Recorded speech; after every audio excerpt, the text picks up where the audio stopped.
Hi. Hi, phone woman. So someone just start talking, please.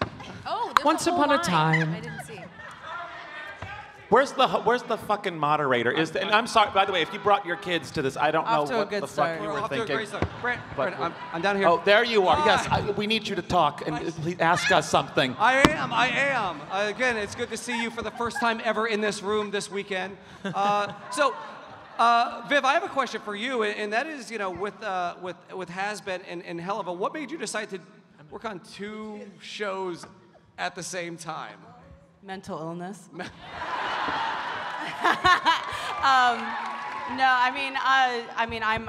I describe myself a lot as a creative shark. I have to keep moving. And so, you know, after we made the Has-Been pilot, I was already thinking about other ideas and other characters and where the shows would go. And I came up with these little imp characters, and I was like, what would like the classic like demon like imp minion like with the pitchforks look like in this universe? It's so different. And so I conceptualized these 3 characters, and then I ended up being like, these are fun. I think these are their own thing. Their own thing. And so I went out I made like a little like a 1-sheet pitch kind of for it, and I had just discovered like Brandon's series Blame the Hero, which you were still doing, I think. You were still, and yeah, I'm talking about you. Yes. Yeah. I don't know when you found me. You found me. I was in the middle of. I'd already knew your videos, but it was when you were making Blame the Hero. I made that show just to be in Helluva Boss. But anyway, I saw it and I was watching. It was ongoing, and I was like, this guy would be the perfect fit for these characters. Like, this would just be so good. And so I reached out, and you actually took me seriously, and we met at a Starbucks, and we. Which is insane because you're a woman. So like, Yeah. what do you, right? We It's don't- very rare. No, and No, I'm just kidding. I say it a lot too because I go on a lot of generals, and generals are usually you sit with someone and they go, "We can't wait to work with you," and you're like, "Yeah, I can't wait to work with you either," and you're really excited, and then nothing happens. Is that real? Do they really do that? Yeah. Oh yeah. All the time. wow. And like, I mean, sometimes it's genuine, but like anything in this industry is just so slow. You know, everything takes yeah. time.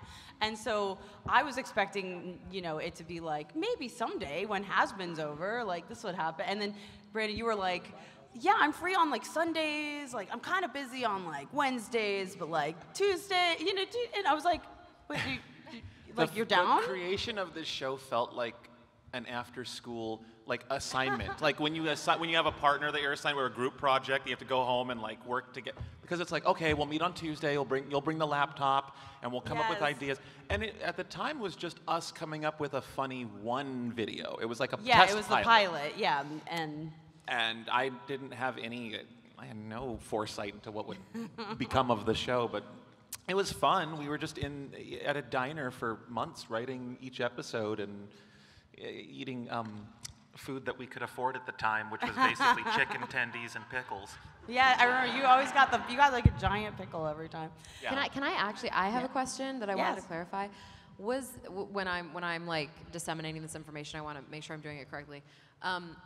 Did you plan on making any more of Helluva, or was this supposed to be just a little 5-minute guy? I wanted sort to. of I wanted to make Proceed more. Has-Been. Okay, got Yeah, it was that pilot was a pilot. Like it was, but it was made alongside the Has-Been pilot in a Yeah. way. Like because we were pretty far along the Has-Been pilot, but Yeah. again, like because Brandon took it seriously right away, we were able to jump right in and we wrote it and we started on it, and we had some artists that were like finishing up on the Has-Been pilot and were like available to like jump onto it. And so Gotcha, like okay. it was in so many ways like Helluva is so like was the saving grace of Has-Been in so many ways, because like it allowed like the artist to kind of move on to something else and like stay Yeah. around and then move back to Has-Been, and like and obviously Helluva went into production before season 1 of Has-Been, so Yeah, it yeah. like we were able to learn so much. Like I found a team. I found like working with you guys was amazing. And so like if I hadn't worked on Helluva season 1 with like you and Andrew and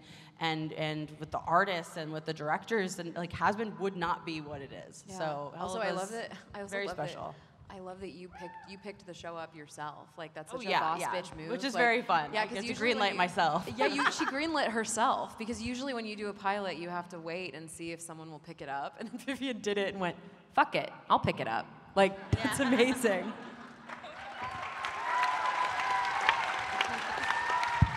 Sam, I'm happy to have you on both of our Has Been and Hell of a panel. And with that, I'm going to ask what the difference is when writing between the two shows, when writing songs between the two shows. The number one difference is deadlines, because Hell of a Boss gets to be on Spindle's schedule, which is Viv's schedule, and Viv is an incredible person to work for in that, like, it takes however long it takes. And, you know, there's never a worry of like, I mean, obviously there are deadlines in mind for Hell of a Boss, but it's never like, oh my God, we really gotta hurry, Like the deadlines are so rigid and I'm so scared what if I don't make this deadline? There's never any of that because Has Been obviously has these like big studios that are also involved. We've got Prime Video, we've got Bento Box, we've got A24. There are a lot of cooks in the kitchen, and to be like, hey, I need an extra few days on this, needs the approval of like 7 different people. Whereas it's Hell of a Boss is all Viv, and so it's really like, hey, here's where the song is so far, and you're like, oh, cool. Do you think you can get it to here by the time we get here? Because I want to start boarding then. I mean, it's just so much more flexible, and there are ways in which, you know, the deadlines of Has Been create interesting things. I always think like any kind of limitation of any kind is very conducive to creativity. Like there are always really interesting ways to respond to limitations like that can make art great. But it's really cool that with Helluva, like those also don't exist, and it's very much like, hey Sam, like what are you feeling on like getting this done here? Like it's so collaborative, and it's really like us deciding when it gets done as opposed to, you know, some executives who are very nice in other, you know, in their studios being like, it needs to be done on this day.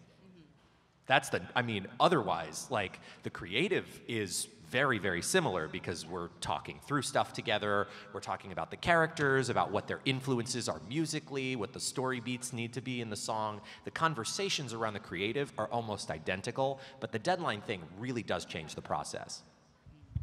And this next one is for anybody who wants to answer, and that is really one of the underlying, if not necessarily underlying, tones of the Helliverse, and that is the LGBT representation in this show, right? How important, Viv, how important was it for you to get that across? And anybody else down here on the table, and how important is that for you to showcase? That's right. How many queers we have here? Oh, God. Oh, my God. I knew we were in trouble. I mean, it's incredibly important, and to me, it's also more important than ever. We're just in a very scary time for the LGBT community, and I'm so genuinely thankful that both these shows can be just as openly queer as they are, and Helluva especially, it's like such the heart of the show in so many ways, and I don't know, like it's freeing to know that we have no one saying we can't do or depict or have characters of any kind. So yeah, it's very important, and it's you know, I'm very proud of the fact that that's what these shows are so steeped in. Brandon, the other queer on stage, Erica. Where's the moderator? So you guys want to take some questions from our audience now? Yeah. Let's do it. Hello, what's your name? Hi, my name is Kian. Hello. So my question is, this is a big one to start off with. You can just like say which month, but what is the release date for the Has Been Season 2 trailer? Can't answer that. Wrong panel. Next.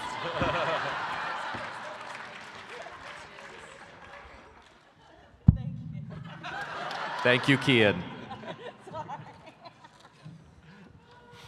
He waited an hour just for you to yell at him. Yes, yeah. It's, you know, you gave it the college try.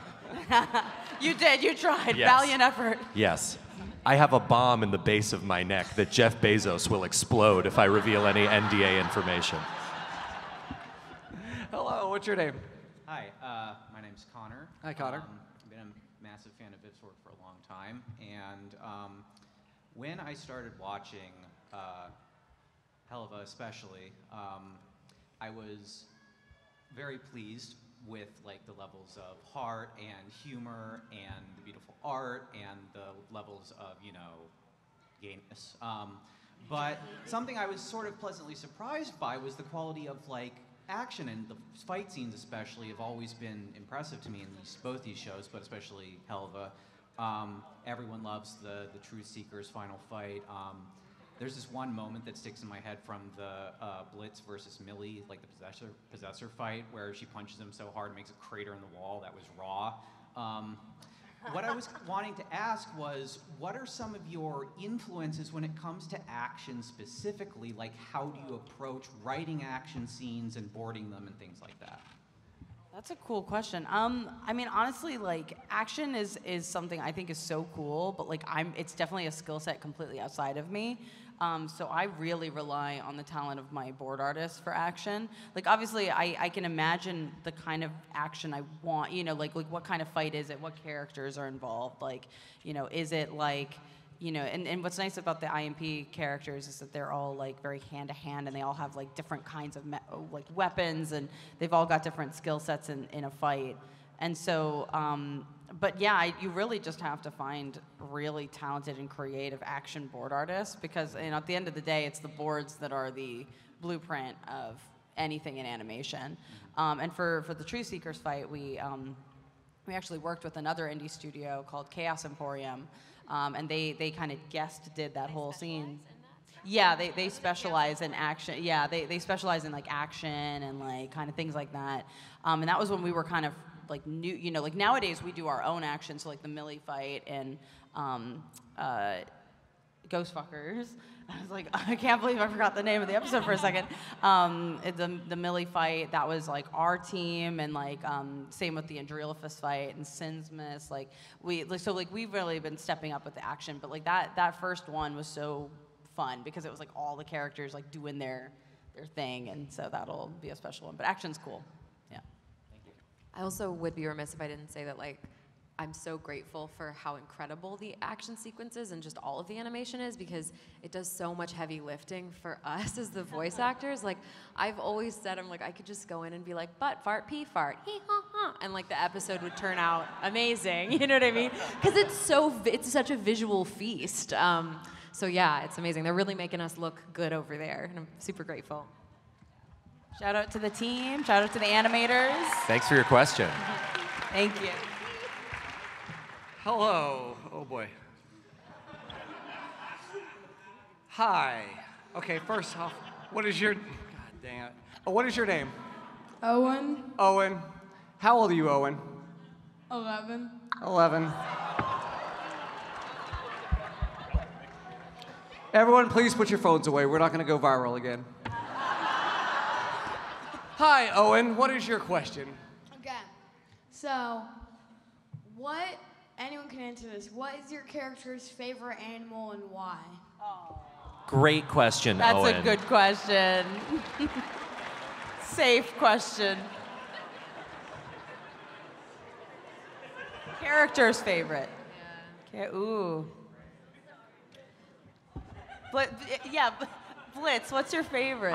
Did not consent. Careful, Blitzy, how you answer this.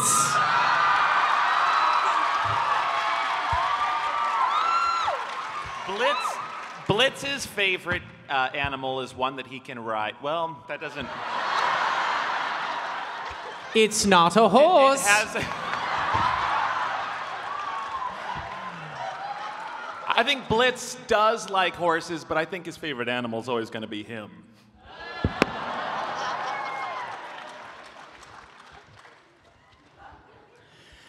Stolas loves birds. Anything with two wings, Owen. Anything with two wings. Moxie likes geese because they honk, and that's musical.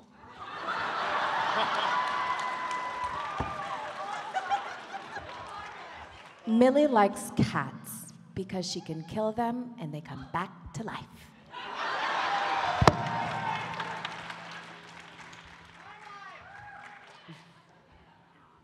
God, I think probably wolves or hellhounds. I don't really have an inspired answer because I don't want to like say something. I have to discuss it with Viv because I'd have to like, it would, like make it canon. You know what I mean? Yeah. I'd have to discuss behind the scenes. But yeah, I'd say probably wolves. Yeah, we've Thank got you for your lots of question. Ducks. Thank you, Owen. Ducks are everywhere. Hello. What's your name? Hi, I'm Toddy. Hi, nice Toddy. Nice to see you all here. It's been a wonderful year for all of you, especially with the season 2 finale and the big reveal. I mean, a lot of fans out there. What happened? What happened in the season 2 finale? Well, a lot of fans are talking about it and making more fan art for season 3. What are your thoughts about adding a new family? A new family? A new family. They're talking about what's in Millie. Yeah. I don't think that's as what that far means. as I know, it's just me. I don't. Wait, what? I mean, Vivian Nixon. You don't get that at a has-been three panel. young children there. What did you say? Vivian There's kids Nixon here? Williams. She has 3 little ones of her own. I mean, do. Did what you know do that? you do? Did you know that? What to what? I mean, They're asking what she did to get those? well, I think in season 3, Moxie should get pregnant. Yes. Yeah, equality for all. Double. yeah, the I think you should pregnancy. add a kid to The Office. Yeah. Add a kid into season 3. I would love to see a family. I mean, how would you react to it? We don't know how anyone reacts, do we, Viv? No. No, nobody reacts to anything. Everyone's just in the dark in season 3. I think you'll just have to watch season 3 and find out. I think that's the answer. Yeah. Oh, Is that the answer? Thank you. Thank you so much. What an amazing year for you all. Thank you. Thank you. Hello. Hi, can you? I'm Katie. Hello, Katie. So first, I want to say, like Sam, Brandon, and Richard, I want to thank you because you guys were my childhood, and you 3 are like the reasons I'm a nerd. Anyway, so as we know, for the pilot, it's non-canon because originally Stolas was going to hire the IMP to like do some like kill whatever. How do you think the story would have went if you guys like kept the pilot, like have Stolas hire IMP? How do you think the story would have went? Sorry, it was like crashing over there. No, I thought there was crashing over there. Well, I mean, the way I see it is like it would be a very different show. It would be a very different show, and I see this be talked about a lot. Like, it's like what if Stolas stayed kind of this villainous character? What if that, like, you know, what if some of these things in the pilot were kind of the thread? And like obviously like that's totally valid. Like I think that like there absolutely would have been an interesting story there. That's totally valid. But the one thing I will say is like that's not what the story is. That's not what the characters are. And I do think it's very important to focus on like what the story is and like where it's going, because the identity of the characters like is so intrinsic to who they are. And you know, like there's nothing wrong with like, oh, this would have been so cool if like there was like this different dynamic between these characters. But I personally just think the dynamic that we have is beautiful, and I would never want to tell a different story. So. Thank you. Thank you. Hello, what's your name? Hi, everyone calls me Jay. Hi, Jay. Hi, Jay. Sorry, I know I'm a loud case. So, sorry, this is Bryce. Love your work. Just want to say that out loud. Thank you. Okay. But my question is for the entire cast. If you guys would have a favorite ring or a favorite sin, which one would it be? Because in this house, we all represent lust. I was gonna say, are you Aussie? Yeah. Nice. Favorite sin? Gluttony. Kill. Oh, stealing. I love it. Eating cereal on the couch. Oh. Drinking wine in my bathtub. Cheetos. Thank you, Jay. He's Thank not you. lying about that. We watched him destroy a bag of Cheetos Yeah. last night. Yeah. The oranger, the better. They can be day glow orange and made from, no brand name, and I will devour a Cheeto.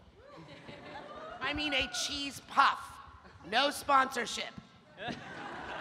Pay for that. His toilet looked like a bowl of orange Fanta. You should have seen it. On that note, hello, what's your name? My name is Chris. Hi, Chris. All right, my question is for Viv. With the fact that in season 2 we got to see so much of the backstory with Millie and all that, are we going to get more of Blitzo's time in the circus? I'm really Killed excited. my mom there. I did. I don't want to go back there. Are there more trauma flashbacks, Viv? You gonna put me through that shit again? I mean, I wanna see and learn more about Blitz's past, but so I think the safe answer is yes. Obviously, we'll learn more about it. I can't say necessarily when or how, but yeah, it's an exciting history. Yeah, we see all the other clown parts that fell out of the explosion, the horns and noses and shoes and everything. It wasn't just Fizz. A lot of them lost their parts. Yeah.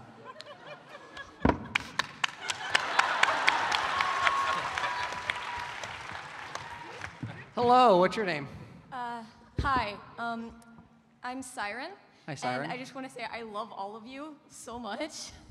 And my question is, so I see a lot of times people ask what your favorite quote is from your character, but I want to know what your favorite quote is from somebody else's character.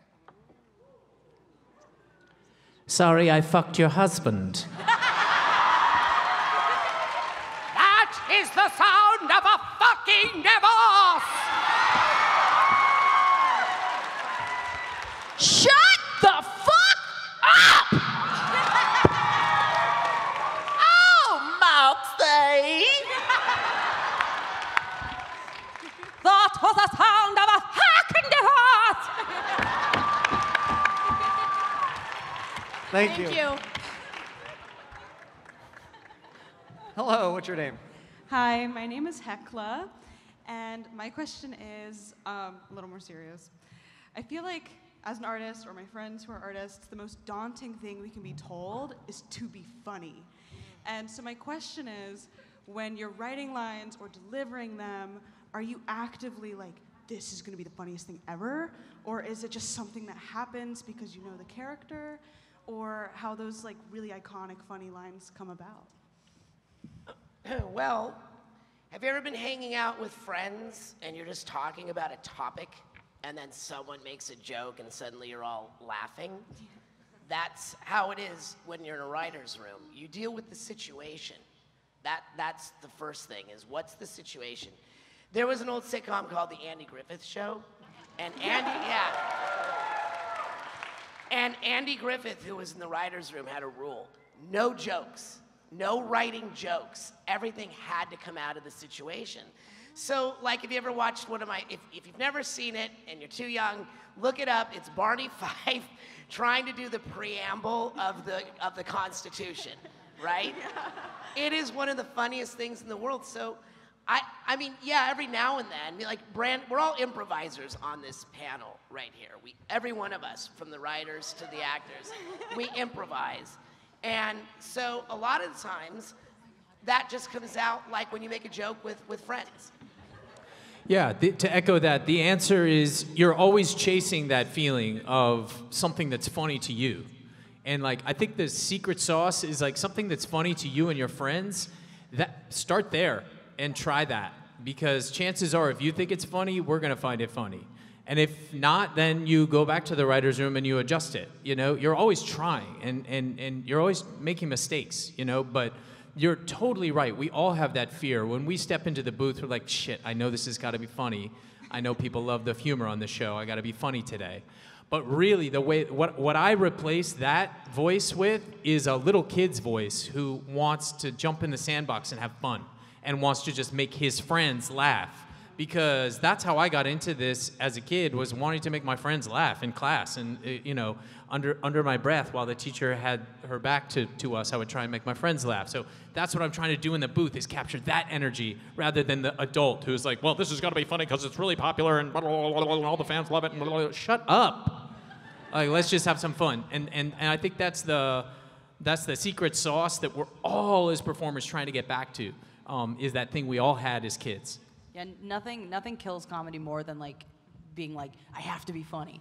You know, like all of it, like everything, like to echo what they said, like the way we write is like we literally are trying to make each other laugh. Like me and Brand, like, and half of it, like I feel like half the jokes are us going like, what if the, you know, like we're trying to like get it out, you know, because we have an idea that's funny, and then we see the reaction and see like how it plays, and like, you know, it's very natural. And also inside jokes, like experiences, inside jokes make their way into the show. And like, yeah, the only challenge that I have, and I don't know if you have this, Brandon, because you write so much comedy, but yours also is so fast. Like you're so quick with your turnarounds. The internet these days, you just gotta get them fast.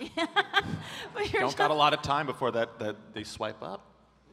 I mean, yeah, your comedy is so, it's just fast paced and just like fiery, and I really admire that about how you write, because when we're writing for Helluva, it's like, all right, whatever these jokes are, they're locked in, and it's gonna be 2 years of hearing these jokes and listening and being like, and at that point, like we also get to the point where we're like, these aren't funny anymore. This isn't funny. This episode sucks. And then when we release it and everyone hears it and laughs, that's always like, yes, I remember when we laughed at that. It's easy to forget the nectar of a joke and what tickled you about a joke until you see someone else laugh at that joke for the first time. And you go, oh, it was funny.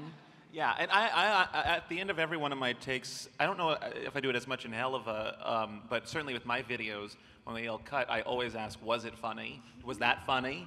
Was I funny there? And if you have a crew that you're super open with, you'll have people who say, no, it'd be funny if you didn't like this, or you didn't like, you know, because sometimes you don't know when you're funny. I'm not funny all the time. I think you're asking, do we think, oh, this will be the funniest thing ever? I mean, yeah, I think that before I say it, but is it? I don't. That's always the intention, right? And so, yeah, we fall on our asses a lot when we're trying to be funny. But you guys only see what's edited and the stuff that does work. Except for right now. Yeah. Except for right this instant. Yeah, oh God, I don't have any more of the answer. What are you doing to that microphone? You would know.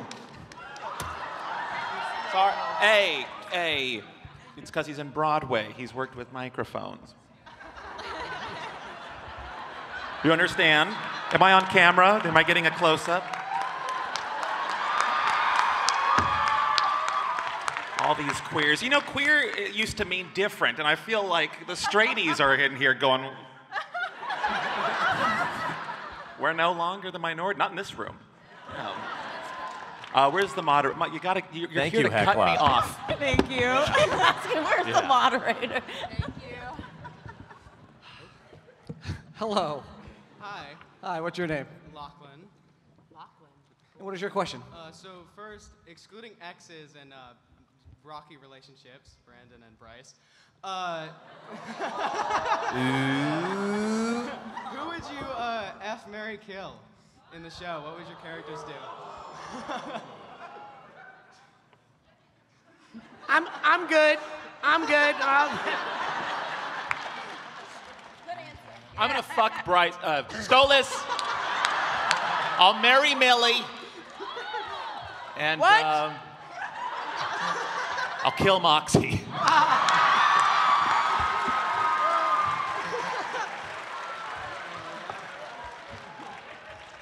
Thank you so much. Hello, what's your name? Lexi. Hi, Lexi. Sam has seen way too much of me this weekend. Don't Yeah. nod. At the table. So I have a question for, it's for Viv, Sam, and Brandon. In terms of writing both the scripts and the songs, I just wanted to ask who are your favorite characters to write for and why?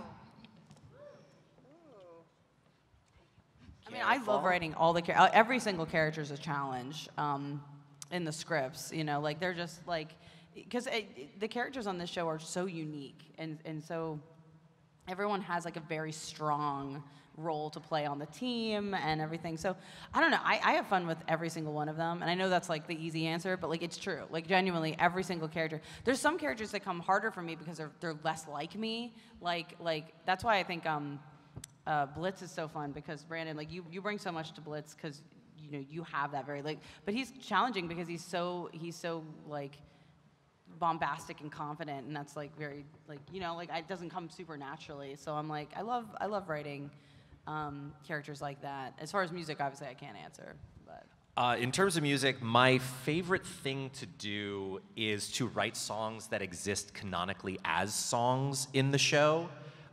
And so I always love opportunities to do that, where it's like, oh, this is an actual like radio song in the universe of Hell of a Boss. And some of them are very silly and fun. I mean, like Vacate a Bone Town exists as a diegetic song. That's fun. But some of them are also very serious, like that song Merry Sinsmas at the end of Sinsmas. Also like, a very, earnest song, but also kind of ties into the plot, and I love opportunities to do that. So it's not necessarily character-based, but I'm always such a fan of being able to look at a fictional music artist and say, how do they operate? What is their creative process?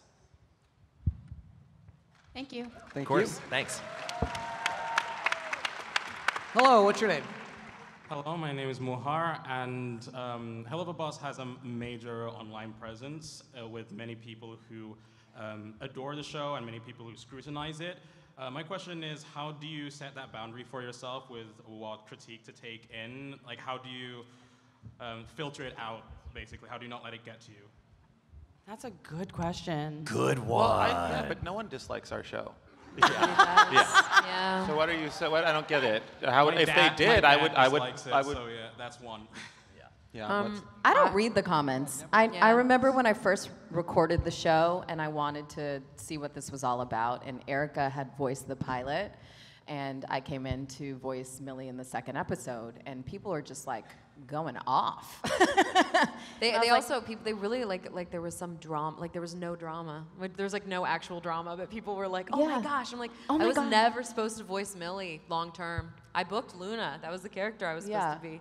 So it was never like, oh my gosh, I can't believe they replaced her. It's like, no, like that was always what it was supposed to be. Yeah, but the thing is, when you cast a pilot, you pitch to networks or whatnot. Obviously, Viv picked up her own show.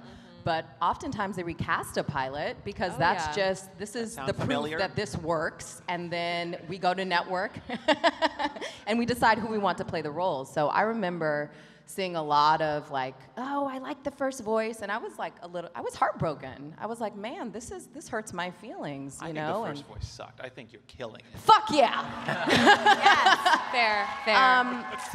But as time went on and Karma's a people got used to the sound of my voice, it got better, and I stopped reading the comments. And what I've been able to do is watch the show, appreciate the process, and come to places like this where people love the work that we do. And so I don't pay attention to them. Yes. Thank you very much. Yeah. Yeah. Thank you so much. We have more to say, I'm sure. Yeah, a little bit more. I just in the sense that like, that this is a question I get a lot. Like I get a lot, and like obviously like it's. I think critique of media is such a human thing. Like everyone, you watch a movie, you have an opinion. You read a book, you have an opinion. You care about something intrinsically, and there's a sequel, you have an opinion. Like there's it's so human. So I don't mind at all. I think it's incredibly valid to have critique of things you love, to have critique of things you don't love, or to fall out of love or whatever. So whatever your relationship with the show, it's incredibly valid. Like you can love there's some people who love the pilot and don't like the question earlier, don't like the direction it went and whatever. That's valid. So I don't never feel like you're invalid, but where you are invalid is when you then come at people who make the show, who write the show, who act in the show, and act like that opinion, that version of how you feel is the right way, and that's correct, and that you're the one. That's where it has started, like there have been instances where I'll see things like that, and it bothered me for a little while, that I was like, oh, I can't fix that because you want a version of this show that doesn't exist. You want a version of the story that doesn't exist.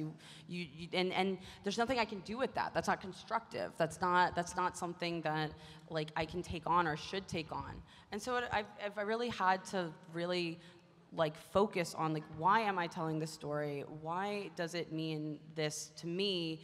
What do I want out of it? And at the end of the day, as a creator, you have to write for yourself and you have to write for what you want to see, because the moment you let the audience dictate what you should write or what you should tell, it stops being what people fell in love with in the first place. And I feel like that's something as a creator, I don't know if this is the correct quote, but I know George R.R. Martin said something once where it was like, about like people seeing the story or like guessing the story or like deciding on what the story was, and he said something like, well, if you wrote your story that the butler did it and then people find out like figured out that the butler did it, you don't change it that the chambermaid did it all of a sudden, you know, because you can't let the audience dictate how you change your story, because you have to stick to what you're writing, and you have to hope that the people that it resonates with see that vision.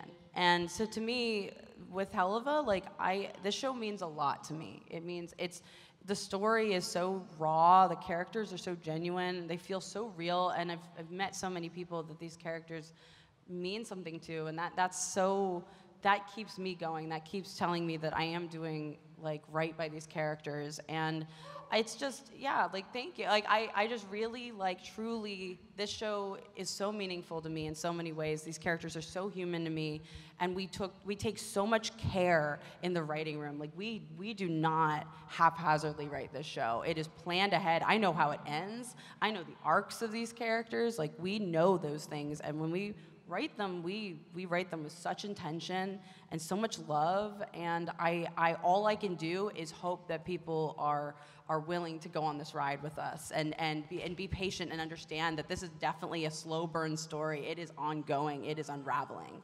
And I'm very proud of that. It's unique to animation, because animation is usually so fast.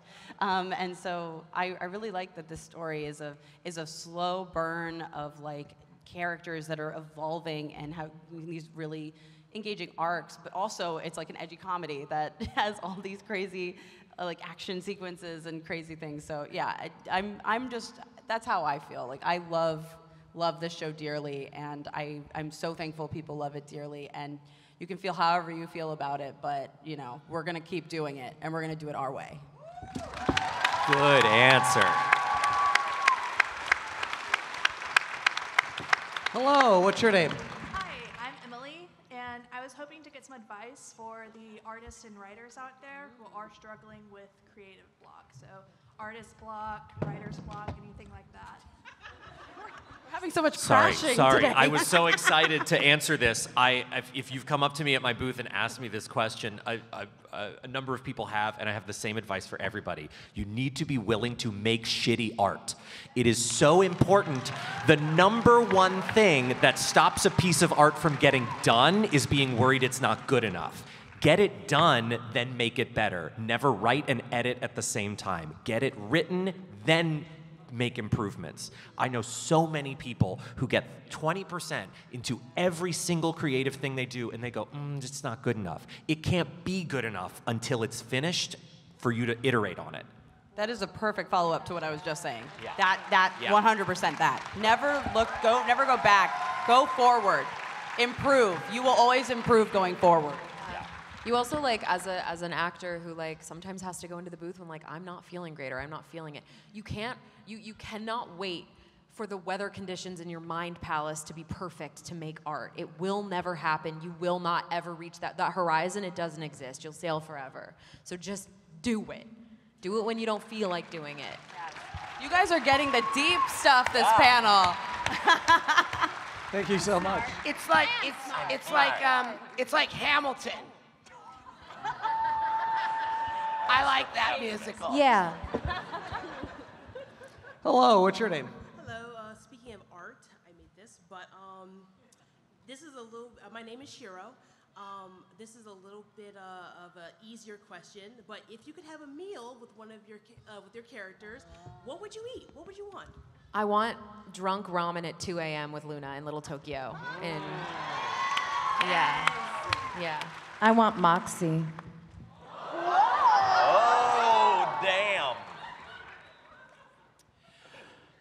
Rodent caviar. Just pork chops with cream of mushroom. Moxie! Soup. Oh, Millie. Millie. Millie. I like a little whiskey, a little ass. Okay. Thank you. Thank you. Hello.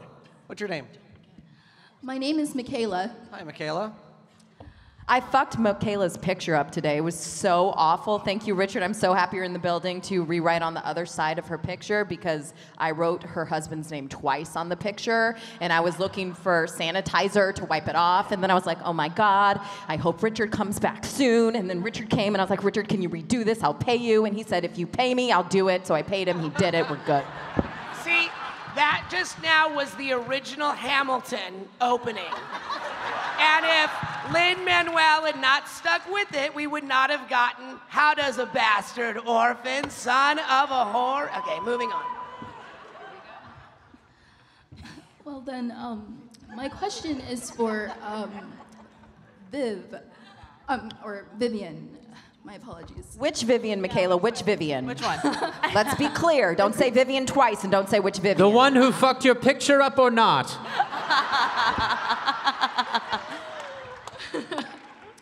The creator. Madrano with the I-E and in, yeah. The French spelling. Yes. So I've been following you. One day I decided to look and see what the name Vivian means, and it means to give life. It's Italian. And I wanted to say that you've certainly done one heck of a good job of bringing things to life, and I want to thank you for that. Thank you. That I didn't know that actually. This whole time I thought my name was French. I mean, maybe it is too, but like Well, that's it's Italian, and then it's even funnier because you have like one of your characters from your other show is Italian, so that's even funnier. But God, Thank you. That means a lot. I wanted to say I've been studying animation for years, and I've been following you and watching your drawings. They're so full of life, so different, and so unique. I've seen your shows. They've always been so great. My question is,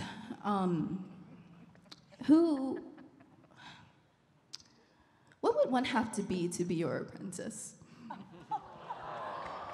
Oh, that means a lot. I appreciate it so much. I mean, I don't know. I don't think I'm that smart. So I don't think I could have an apprentice. Yes, you are. Thank you. Yes, you are. I mean, I have like actually legitimately, it's not in the cards anytime soon, but like I have genuinely thought about teaching. Just cause like, yeah.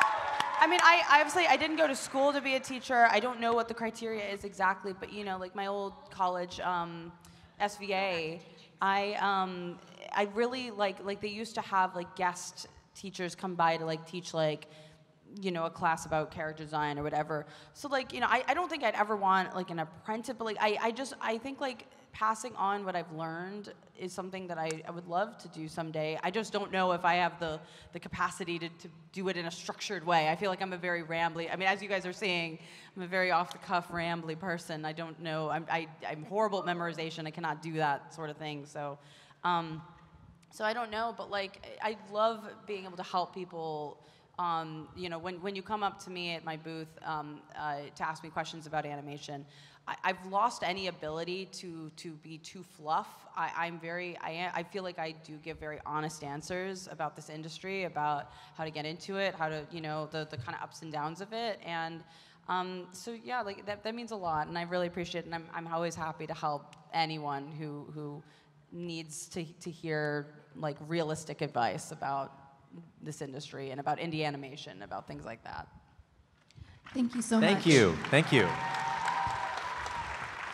right, so we have a little bit less than 10 minutes left. We're going to get through as many questions as possible. Hello, what's your name? Hi, my name is Liz. I just already met Brendan, Bryce, and Richard. Thank you. You guys are awesome. I love you guys. This is a really funny question. Can you guys do Take That Depression in your character's voice? What? Take that, depression. Take that, depression. Take that depression. Take that, depression. Take that, depression. Thank you. Hello. Hello, my name is Zoe, Hi, and Zoe. my question is, what is it like to get into the headspace to fit into the aspects of voicing a character, especially for the more sadder scenes? I'm just a sad bitch. I don't know. Yeah. I mean, again, like acting is being human under different circumstances. Have you ever been sad, Jellicle Cat? Yes, I have. Yeah, right? You just kind of, I usually like tap into that. You know, you try to make it real for yourself however you can. Yeah. That's the beauty of acting. We can convince you we're feeling certain things when we're not. I don't know, but most days we wait until one of us has a really bad day. For instance, you know, if I get in a car crash or something, I'll say, Viv, something terrible happened. She said, good, let's get you in the studio and do the scene where you're fighting. So, you know, we do method act, yeah, you know. Yeah. Was that funny? That was funny. I'm asking the fucking cat. Was it fun? Yeah. Okay. Thanks for your question. Thank you so much. Thank you. Thank you. Wait, I want to add something, which is I think a lot of young people think that when you're sad in a scene, you should be hurting, and that's not true. This is pretend what we do, and we pretend truthfully under imaginary circumstances, but it doesn't have to hurt to be an actor doing a sad scene. Like you can pretend and you can imagine what it would be like to be under those circumstances and let your body and your imagination work on that, but you don't have to hurt yourself. Hello. Hi, I'm Kate.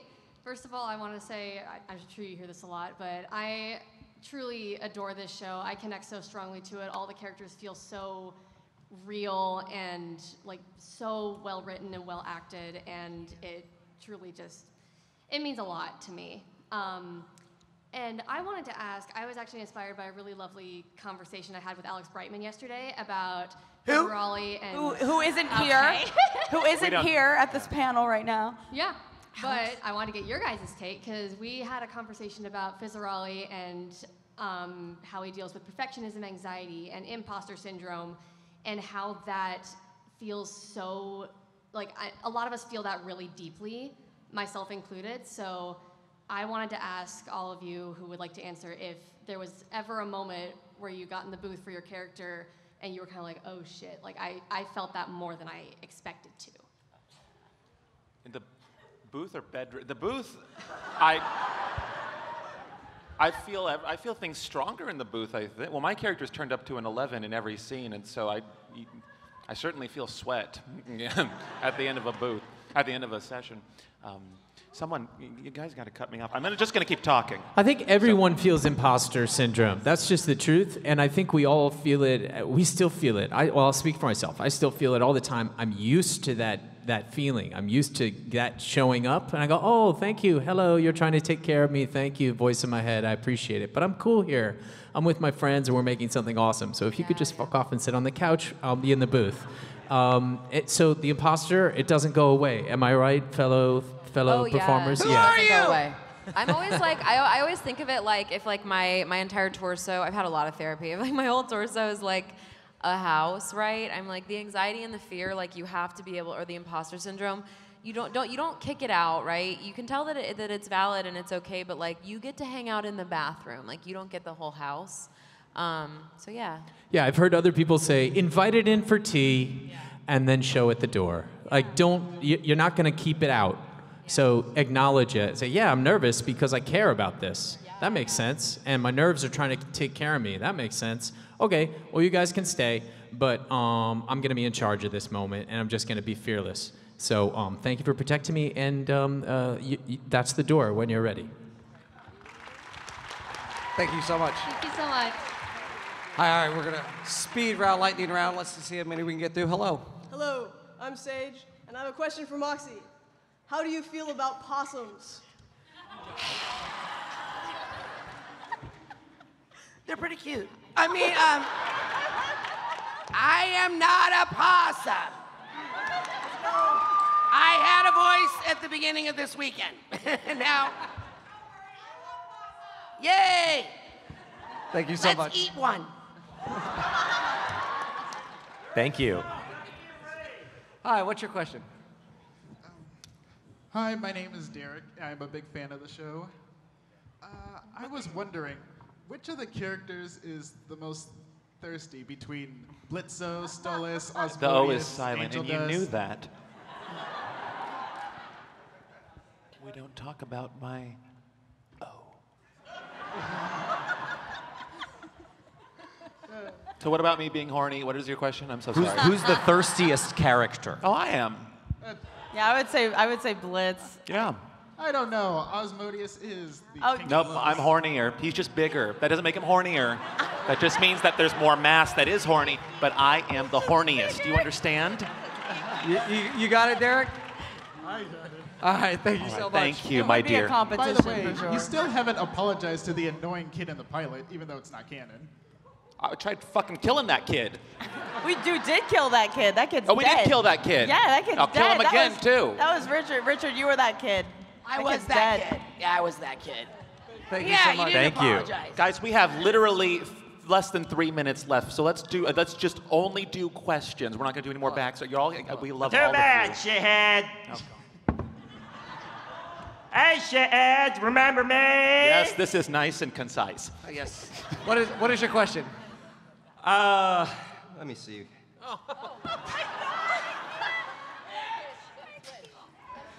Oh, I know. You used to come to my stand-up shows years ago. Fuck yeah! Oh, okay, I'm sorry I was mean to you. Yeah, but we gotta. Yeah. Do you have a question? Season 2, episode 8. There's this line that I can't get out of my freaking head. Oh. Well, tits. Oh, I've never had tits in my head. Is there? Guess I'm gonna have to finally break out position 37. Position 37, yeah. What the hell is position 37? Well, it's not what you think, but it's certainly not what you're hoping. It hurts, but not where you're hoping it hurts.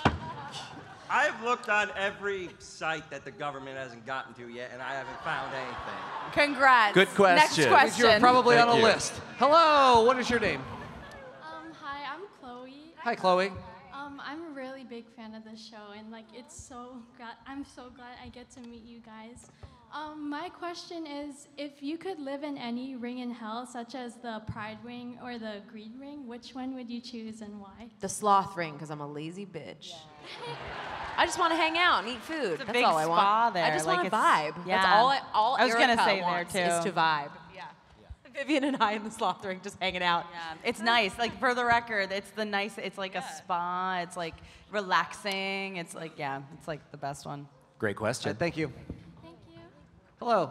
Hello, I'm Amanda, and my question is, what made you come up with, how did you decide on what the hierarchy in hell was? Because I would assume that sinners would be at the bottom because, they're from, Earth, and like hell creatures would still be above them. So I didn't know if there's any particular reasoning you had behind that. Well, I mean, I think the biggest reason was, again, that going back to that like kind of classic theme of what these imp creatures like were in like mythos. They were always like the minions of the devil, like torturing people. And to me, that just felt like kind of like that's what turned into like, well, there's probably like the retail workers of this universe, because again, this universe is like a big city and everyone's it's like a society of its own. So sinners, because the sinners operate the way they are, they're just like kind of wayward souls that are just existing in this universe. It just made sense to make the Hellborn species kind of in service to that. It's like Disneyland. The guests are the worst part, but they keep the park alive. Exactly. Right? Yeah. That's a perfect metaphor. Thank you so much. Thank you. All right, so with that, we are out of time. But listen, everybody in line. I'm gonna on the count of three. I'm gonna hold the mic up. On the count of three, I want you to all yell your question at the same time. Okay, ready? 1, 2, 3, go. Yes. Yes. Yes. Yeah. GalaxyCon Richmond, one more time. Please give it up love you for the guys. cast Thank you of so Hell of a much. Boss. If you guys, we're gonna take a gigantic group selfie, a little stage selfie. If you guys want to come up here to the stage, not on the stage, but to the stage.